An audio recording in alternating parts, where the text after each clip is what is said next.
गाय माता और दिव्य मिठास वाला गुड़, दिल को छू देने वाली कहानी। एक दिन मंगलवार की सुबह वॉक करके रोड पर बैठा हुआ था। हल्की हवा और सुबह का सुहाना मौसम बहुत ही अच्छा लग रहा था। तभी वहाँ एक मर्सिडीज़ कार आकर रुकी और उसमें से एक वृद्ध उतरे। अमीरी उसके लिबास और व्यक्तित्व दोनों बयां कर रहे थे। वे एक पॉलीथीन बैग लेकर मुझसे कुछ एक दूर ही एक सीमेंट के चबूतरे पर बैठ गए।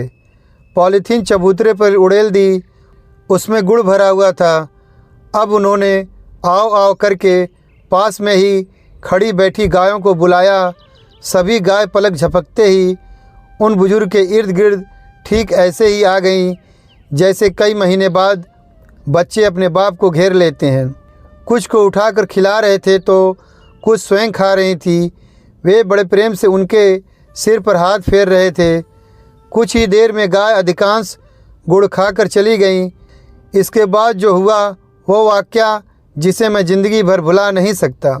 हुआ यूँ कि गायों के खाने के बाद जो गुड़ बच गया था वो बुज़ुर्ग उन टुकड़ों को उठा उठा कर खाने लगे। मैं उनकी इस क्रिया से अचंभित हुआ, पर उन्होंने बिना किसी परवाह के कई टुकड़े खाए और अपनी गाड़ी की ओर चल पड़े। मैं दौड़कर उनके नज़दीक पहुंचा और बोला, अंकल जी क्षमा चाहता हूं, पर अभी जो हुआ उससे मेरा दिमाग घूम गया। क्या आप मेरी जिज्ञासा शांत करेंगे कि आप इतने अमीर होकर भी गाय का जूठा गुड़ क्यों खाया? उनके चेहरे पर हल्की सी मुस्कान उभरी। उन्होंने खिड़की वापस बंद की और मेरे कंधे पर हाथ रख वापस सीमेंट के चबूतरे पर आकर बैठे और बोले, ये जो तुम गुड़ के जूठे टुकड़े देख रहे हो ना बेटे, मुझे इनसे स्वादिष्ट आज तक कुछ नहीं लगता।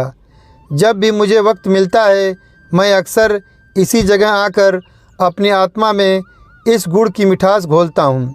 मैं अब भी नहीं समझा अंकल जी, आखिर ऐसा क्या है इस गुड़ में? वे बोले, ये बात आज से कोई 40 साल पहले की है। उस वक्त मैं 22 साल का था। घर में ज़बरदस्त आंतरिक कलह के कारण मैं घर से भाग आया था, परंतु दुर्भाग्यवश ट्रेन में कोई मेरा सारा सामान और पैसे चुरा ले गया। इस अजनबी शहर में मेरा कोई नहीं था। भीषण गर्मी में खाली जेब के 2 दिन भूखे रहकर इधर से उधर भटकता रहा और शाम को जब भूख मुझे निगलने को आतुर थी तब इसी जगह ऐसी ही एक गाय को एक महानुभाव गुड़ डालकर गया। यहाँ एक पीपल का पेड़ हुआ करता था, तब चबूतरा नहीं था। मैं उसी पेड़ की जड़ों पर बैठा भूख से बेहाल हो रहा था। मैंने देखा कि गाय की गाय ने गुड़ छुआ तक नहीं और उठकर चली गई। मैं कुछ देर किन कर्तव्य मूड सोचता रहा और फिर मैंने वो सारा गुड़ उठा लिया और खा लिया। मेरी मृत प्राय आत्मा में प्राण आ गए। मैं उसी पेड़ की जड़ों में रात भर पड़ा रहा। सुबह जब मेरी आँख खुली तो काफ़ी रोशनी हो चुकी थी। मैं नित्य कर्मों से फारिग हो किसी काम की तलाश में फिर सारा दिन भटकता रहा, पर दुर्भाग्य मेरा पीछा नहीं छोड़ रहा था। एक और थकान भरे दिन में मुझे वापस उसी जगह निराश भूखा खाली हाथ लौटा दिया। शाम ढल रही थी। कल और आज में कुछ भी तो नहीं बदला था। वही पीपल, वही भूखा मैं और वही गाय। कुछ ही देर में वहाँ वही कल वाले सज्जन आए और कुछ एक गुड़ की डलियाँ गाय को डालकर चलते बने।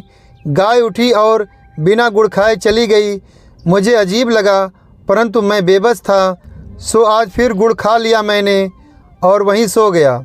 सुबह काम तलाशने निकल गया।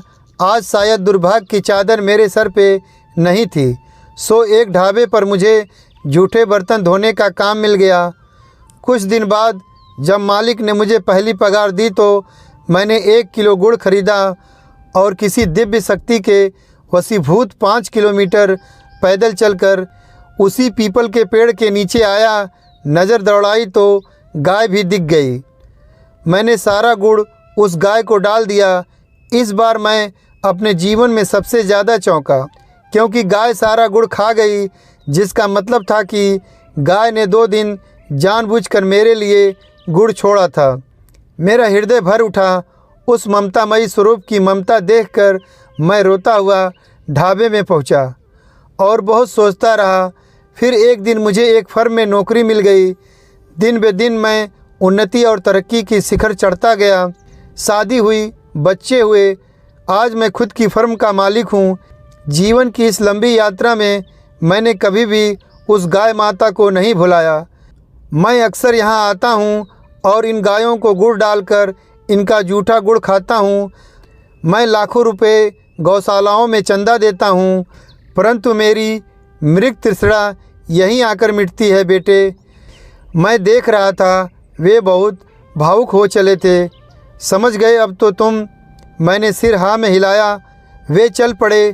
गाड़ी स्टार्ट हुई और निकल गई। मैं उठा, उन्हीं टुकड़ों में से एक टुकड़ा उठाया, मुंह में डाला। सचमुच वो कोई साधारण गुड़ नहीं था, उसमें कोई दिव्य मिठास थी जो जीभ के साथ आत्मा को भी मीठा कर गई। दोस्तों, गाय माता और दिव्य मिठास वाला गुड़ की कहानी कैसी लगी आपको?